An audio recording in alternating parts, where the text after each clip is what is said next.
Hello students, O2S academy में फिर से आपका बहुत बहुत स्वागत है। जैसा कि आप जानते हैं कि आपके प्रीलिम्स पेपर को टारगेट करने के लिए हमने आपके लिए एक नए इनिशिएटिव को शुरू किया है, जिसके अंदर हम डेली के जो करंट अफेयर्स हैं उनको MCQs के द्वारा प्रैक्टिस करते हैं।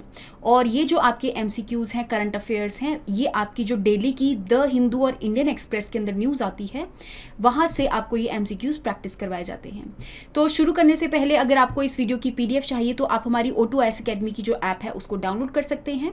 वहाँ पर आपको ये जो PDF है ये अवेलेबल रहेगी। स्टार्ट करते हैं आज के सबसे पहले क्वेश्चन से। तो जैसा कि आप जानते हैं कि रिसेंटली आपके जो नोबेल प्राइजेस हैं वो यहाँ पे दिए जा रहे हैं अलग अलग फील्ड्स के अंदर। जैसे कि अगर मैं फिजिक्स के बारे में बात करूँ तो फिजिक्स का जो नोबेल प्राइज़ है वो क्वांटम इंटेंगलमेंट के अंदर दिया जा रहा है। तो यहाँ पे बात आ जाती है कि व्हाट इज़ क्वांटम फिजिक्स के बारे में। तो रिसेंटली जो फिजिक्स का नोबेल प्राइज़ है वो 3 पर्सन्स को यहाँ पर दिया गया है, जिनका नाम है क्लॉजर, ऑस्पेक्ट एंड जिलिंगर। तो इन तीनों के नाम आपको याद होने चाहिए और इवन ये भी पता होना चाहिए कि इनको क्वांटम इंटेंगलमेंट के अंदर नोबेल प्राइज़ दिया गया है। तो यहाँ पे आपको 2 स्टेटमेंट्स इसके रिगार्डिंग प्रोवाइड करी गई हैं। आपने इसमें से करेक्ट स्टेटमेंट को आइडेंटिफाई करना है। जैसा कि आप जानते हैं कि आपके जो मैकेनिक्स होता है उसके अंदर आप 2 फील्ड्स को पढ़ते हैं। एक क्लासिकल मैकेनिक्स होता है जिसको हम न्यूटोनियन मैकेनिक्स के नाम से भी जानते हैं। दूसरा होता है आपका क्वांटम मैकेनिक्स। सबसे पहली बात, मैकेनिक्स का सिंपल सा मतलब ये होता है कि अगर फिजिक्स के अंदर हम किसी भी ऑब्जेक्ट की मूवमेंट को पढ़ रहे हैं तो उसको हम मैकेनिक्स के अंदर काउंट कर लेते हैं। अगर मैं क्लासिकल मैकेनिक्स के बारे में बात करूँ तो इसके अंदर ज़्यादातर मैक्रोस्कोपिक जो सब्सटेंसेस हैं या फिर मैक्रोस्कोपिक जो ऑब्जेक्ट्स हैं ये आपको देखने को मिलते हैं। तो मैक्रोस्कोपिक ऑब्जेक्ट्स के बीच में जो इंटर रिलेशन होता है या फिर जो मूवमेंट होती है ये आप पढ़ते हैं क्लासिकल मैकेनिक्स में। तो आपको जो फर्स्ट स्टेटमेंट है वो मैक्रोस्कोपिक सब्जेक्ट्स के लिए ही दिया है, ऑब्जेक्ट्स के लिए दिया है, तो फर्स्ट स्टेटमेंट आपकी करेक्ट हो जाएगी। सेकंड स्टेटमेंट के बारे में अगर मैं बात करूं तो क्वांटम मैकेनिक्स का मैकेनिक्स आ गया, तो इसका मतलब हम मूवमेंट देख रहे हैं यहाँ पे अलग अलग चीज़ों की। क्वांटम मैकेनिक्स का मतलब होता है कि हम बहुत छोटे पार्टिकल्स की अगर मूवमेंट को स्टडी कर रहे हैं, जैसे कि आपका प्रोटॉन्स हो गया, एटम्स हो गया, न्यूट्रॉन्स हो गया, है ना, देन इज आपके बोजोन हो गए, हिग्स बोजोन हो गए। तो इन सारे पार्टिकल्स की अगर मूवमेंट को हम स्टडी कर रहे हैं तो ये आपके क्वांटम मैकेनिक्स के अंदर लाई करते हैं। तो दैट मीन्स आपकी यहाँ पे जो दोनों की दोनों स्टेटमेंट है वो करेक्ट हो जाएंगी। तो सेकंड क्वेश्चन के बारे में यहाँ पे बात करते हैं, that is which of the statement given below is not correct regarding the click chemistry. तो यहाँ पे सबसे पहली बात तो आपने नॉट करेक्ट स्टेटमेंट को आइडेंटिफाई करना है।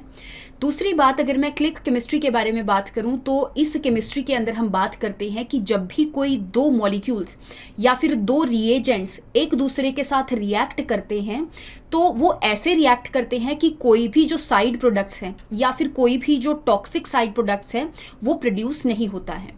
तो जैसे कि अगर मैं बात करूं एग्जाम्पल के तौर पे कि क्लिक केमिस्ट्री जो टर्म है वो इस तरीके से कॉइन किया गया था, जैसे कि जब आप कार की सीट बेल्ट डालते हैं तो उस टाइम पे जब बेल्ट को उसके केस में डालते हैं तो जो आवाज़ उस टाइम पे आती है वहाँ से ही इस टर्म को कॉइन किया गया था। और सबसे पहली बार जो शार्पलेस हैं इन्होंने इस टर्म को कॉइन किया था 2001 के अंदर, और शार्पलेस को 2002 में नोबेल प्राइज़ दिया गया था।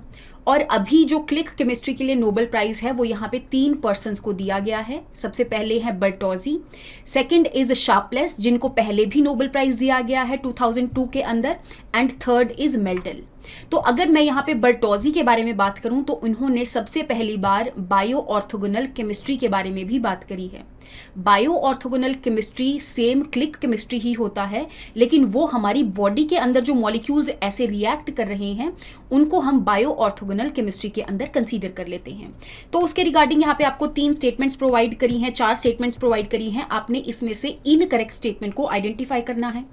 सबसे पहली स्टेटमेंट के बारे में देखते हैं, it is minimalistic form of chemistry in which molecular building blocks can quickly and efficiently snap together.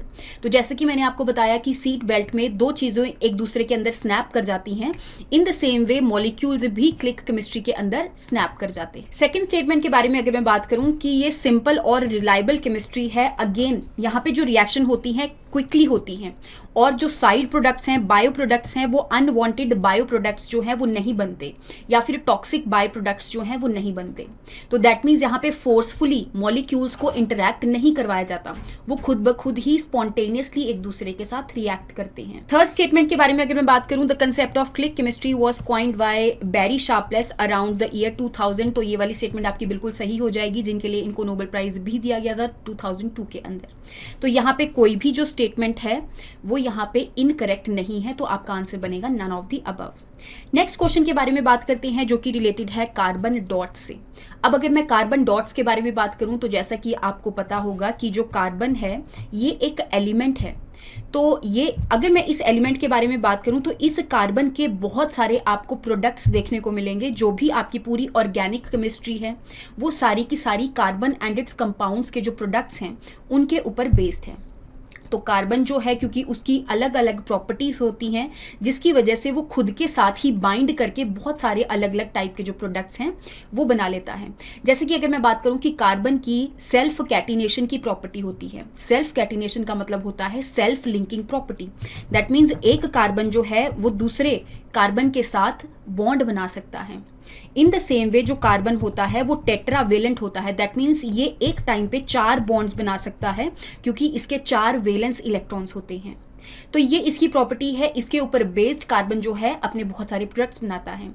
अब अगर मैं कार्बन डॉट्स के बारे में बात करूं, तो यहाँ पे कार्बन के तो प्रोडक्ट्स हैं, लेकिन वो इतने स्मॉल प्रोडक्ट्स हैं कि वो नैनो साइज हैं।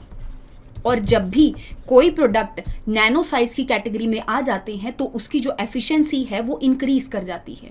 इन द सेम वे जो कार्बन डॉट्स हैं ये भी कार्बन के प्रोडक्ट्स हैं, जो कि नैनो साइज पार्टिकल हैं, और इससे ये जहाँ पर भी यूज़ होंगे, चाहे वैक्सीन डिलीवरी में हो गया, चाहे ड्रग डिलीवरी में हो गया, तो जहाँ पर भी यूज़ होंगे तो बहुत ज़्यादा एफिशिएंट होंगे। तो उसके रिगार्डिंग ही आपको यहाँ पर 3 स्टेटमेंट्स प्रोवाइड करी हैं, आपने इसमें से करेक्ट स्टेटमेंट को आइडेंटिफाई करना है। फर्स्ट स्टेटमेंट है, they are one of the youngest member of carbon nano material family. तो ऑफ कोर्स कार्बन डॉट से मिलकर ही आपके अलग अलग जो कार्बन के प्रोडक्ट्स हैं वो बन जाते हैं। सेकेंड स्टेटमेंट के बारे में बात करते हैं कि they were discovered in 2004 and have an average diameter of less than 10 nanometers. तो इनका जो डायमीटर्स होता है कार्बन डॉट्स का वो लेस देन 10 नैनोमीटर्स का होता है। अदरवाइज भी आप देखेंगे तो नैनो टेक्नोलॉजी के अंदर जो नैनो पार्टिकल्स यूज किए जाते हैं वो 1 नैनोमीटर से लेके 100 नैनोमीटर तक के पार्टिकल्स होते हैं। तो जो कार्बन डॉट्स हैं वो यहाँ पे 10 नैनोमीटर से कम साइज के आपको देखने को मिलेंगे। नेक्स्ट अगर बात करें कि carbon dots possess remarkable optical properties which differ peculiarly based on the precursor used for synthesis. तो यहाँ पे जैसा कि मैंने आपको बताया कि इसकी आपको अलग अलग जो प्रॉपर्टीज है वो देखने को मिलेगी। इन द सेम वे आपको बहुत ज़्यादा अच्छी जो ऑप्टिकल प्रॉपर्टीज हैं वो भी देखने को मिलेगी। Optical property is related to light की, जो बेसिकली इन डॉट्स के अंदर जब लाइट आती है तो उस टाइम पे ये जो कार्बन डॉट्स हैं क्या प्रॉपर्टी शो करते हैं, तो उसको हम इस प्रॉपर्टी के अंदर कंसीडर कर लेते हैं। तो यहाँ पे आपकी तीनों जो स्टेटमेंट्स हैं वो करेक्ट हो जाएंगी। नेक्स्ट क्वेश्चन के बारे में बात करते हैं। आपके द हिंदू के अंदर गिग इकोनॉमी के रिलेटेड यहाँ पे एक बहुत बड़ा आर्टिकल आया था। तो गिग इकोनॉमी के बारे में थोड़ा सा बात कर लेते हैं कि ये क्या होता है। इसके रिगार्डिंग आपको 2 स्टेटमेंट्स प्रोवाइड करी गई हैं, आपने इसमें से करेक्ट स्टेटमेंट को आइडेंटिफाई करना है। अगर मैं गिग इकोनॉमी के बारे में यहाँ पे बात करूँ तो यहाँ पे ऐसी ऑर्गेनाइजेशंस या फिर ऐसी इकोनॉमी जिसके अंदर जो ऑर्गेनाइजेशंस हैं वो लोगों को कॉन्ट्रैक्चुअल बेसिस पे एम्प्लॉयमेंट प्रोवाइड करती हैं, या फिर उस बेसिस पे एम्प्लॉयमेंट प्रोवाइड करती हैं जो कि एक जो पर्टिकुलर प्रोजेक्ट है, अगर जितने भी टेन्योर का वो प्रोजेक्ट है उस टाइम तक ही एम्प्लॉयमेंट को प्रोवाइड करती हैं। जैसे ही प्रोजेक्ट खत्म हो जाता है, जैसे ही कंप्लीट हो जाता है, तो अल्टीमेटली उनकी जो एम्प्लॉयमेंट है वो यहाँ पे सिक्योर नहीं होती। तो बेसिकली गिग इकोनॉमी के अंदर हम यही सब चीज़ों की बात करते हैं। तो फर्स्ट स्टेटमेंट आपकी करेक्ट हो जाएगी। तो यहाँ पे अगर मैं सेकंड स्टेटमेंट के बारे में बात करूँ तो 2019 के अंदर इंडिया स्टाफिंग फेडरेशन ने एक रिपोर्ट निकाली थी जिसके अंदर ये बताया गया था जो इंडिया है वो 5th नंबर पर लाई करता है on the based of flexi staffing. That means यहाँ पे जो ऑर्गेनाइजेशन है वो कॉन्ट्रैक्चुअल बेस पे एम्प्लॉयमेंट प्रोवाइड कर रहे हैं। तो दैट मीन्स 5th नंबर पे है, तो फर्स्ट नंबर पे आपको यूएसए मिलेगा, सेकंड नंबर पे चाइना है, थर्ड नंबर पे ब्राज़ील है और 4th नंबर पे जापान है और 5th नंबर पे हमारा इंडिया है।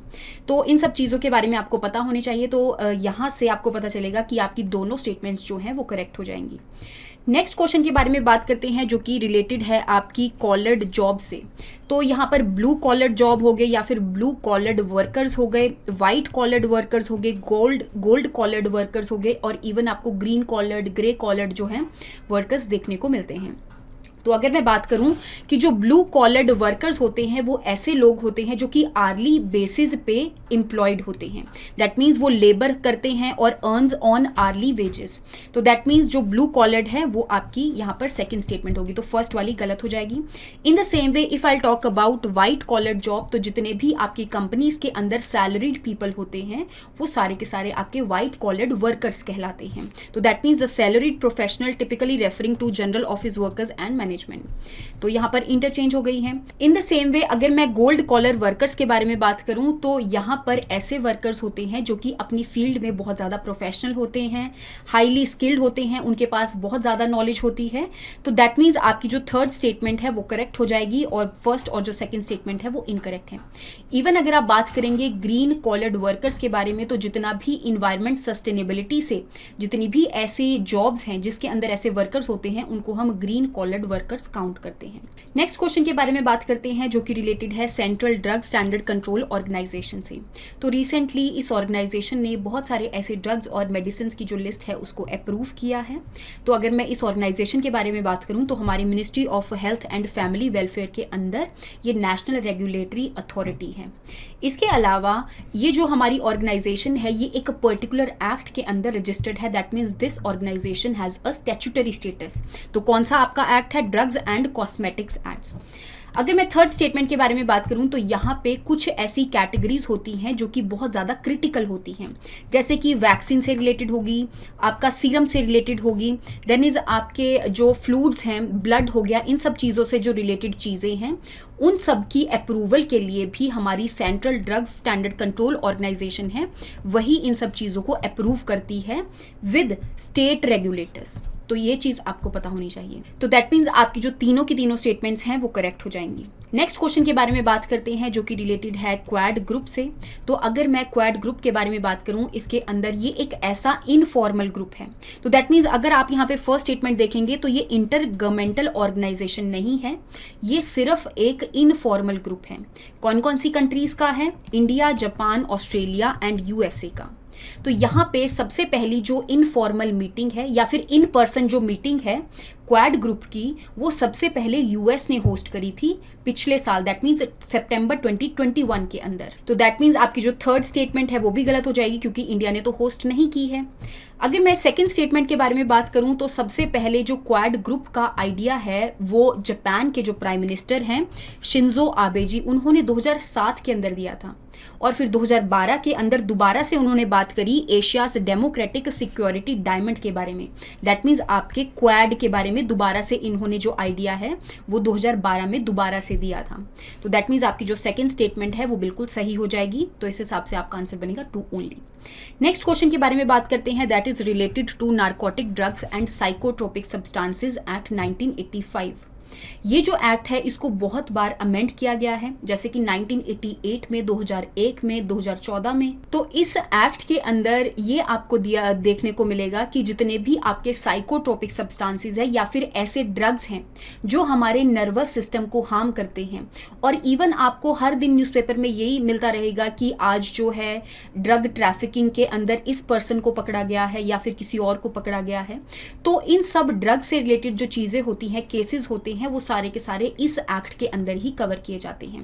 That is narcotic drugs and psychotropic substances 1985 के एक्ट के अंदर। तो इस एक्ट के अंदर ये पर्सन को प्रोहिबिट करता है कि ना आप उस ड्रग का प्रोडक्शन करेंगे, मैन्युफैक्चर करेंगे, कल्टीवेशन करेंगे, और इवन आपका जो 1985 वाला ही जो एक्ट है वो प्रोहिबिट करता है कि आप किसी भी ड्रग को ट्रांसपोर्ट नहीं कर सकते, स्टोर नहीं कर सकते। तो 1985 वाला एक्ट इस चीज से डील करता है। तो यहाँ पे आपकी जो 1971 है ये रॉन्ग हो जाएगा। तो दैट मीन्स आपकी जो फर्स्ट स्टेटमेंट है that is only correct. Next question के बारे में बात करते हैं जो कि रिलेटेड है अनलॉफुल एक्टिविटीज प्रिवेंशन एक्ट से।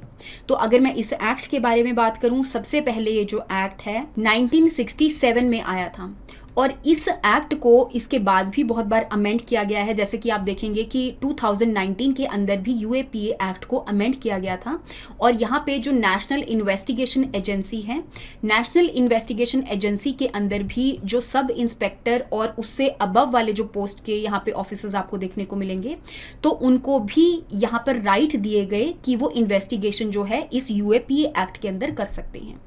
इन्वेस्टिगेशन करने के लिए मैक्सिमम जो है वो 180 डेज, दैट मीन्स अरेस्ट करने के 180 डेज के बाद ही यहाँ पर फाइल जो है उसको चार्ज कर सकते हैं। इवन इनका जो टेन्योर है इसको एक्सटेंड भी किया जा सकता है। दैट मीन्स आप देख सकते हैं कि यूएपीए एक्ट के अंदर यहाँ पर ज़्यादा पावर्स दी गई हैं ऑफिसर्स को इन्वेस्टिगेशन करने के लिए। इवन अगर आप देखेंगे कि अनलॉफुल एक्टिविटीज़, चाहे वो हमारे इंडिया में हो रही हो, चाहे वो किसी फॉरेन लैंड में हो रही हो, लेकिन इंडिया से रिलेटेड हो, तो ये सारी की सारी जो एक्टिविटीज़ हैं इस एक्ट के अंदर कवर्ड हैं। तो दैट मीन्स आप देखेंगे कि यहाँ पे आपकी जो दोनों स्टेटमेंट है वो करेक्ट हो जाएंगी। लास्ट क्वेश्चन के बारे में बात करते हैं जो कि रिलेटेड है प्रधानमंत्री आवास योजना ग्रामीण से। तो ये जो आपकी योजना है, सबसे पहले इसको इंदिरा आवास योजना के नाम से जाना जाता था। फिर 2016 के अंदर इस योजना को चेंज करके प्रधानमंत्री आवास योजना ग्रामीण रख दिया गया और इस योजना का जो मोटिव है, जो गोल है, वो यही था कि रूरल एरियाज के अंदर जो लोग हैं, जो बेनिफिशरीज हैं, उनको हाउसिंग देनी है, हाउसिंग फॉर ऑल टिल 2022। तो 2022 तक सारे जो रूरल एरियाज के अंदर जो बेनिफिशरीज हैं उनको पक्का हाउस प्रोवाइड करना है। तो यहाँ पर आपको अलग अलग जो कैटेगरीज हैं, बेनिफिशरीज हैं, वो प्रोवाइड करे गए हैं। आपने इसमें से करेक्ट स्टेटमेंट को आइडेंटिफाई करना है। जैसे कि जो फर्स्ट है free bonded labours and non SC/ST categories, तो ये भी इंक्लूडेड हैं। विडोज और next of kin defence personnel killed in the action, members of the paramilitary forces, disabled persons and minorities, SC/SC category, तो इन सब बेनिफिशरीज को जो पक्का हाउस है वो दिया जाएगा। तो दैट मीन्स आपकी सारी की सारी जो स्टेटमेंट्स हैं वो करेक्ट हो जाएंगी। तो आई होप आपको यहाँ तक हर एक MCQ के बारे में समझ में आया होगा। नेक्स्ट क्लास के अंदर हम नेक्स्ट करंट अफेयर्स के साथ मिलेंगे। Thank you so much and have a nice day.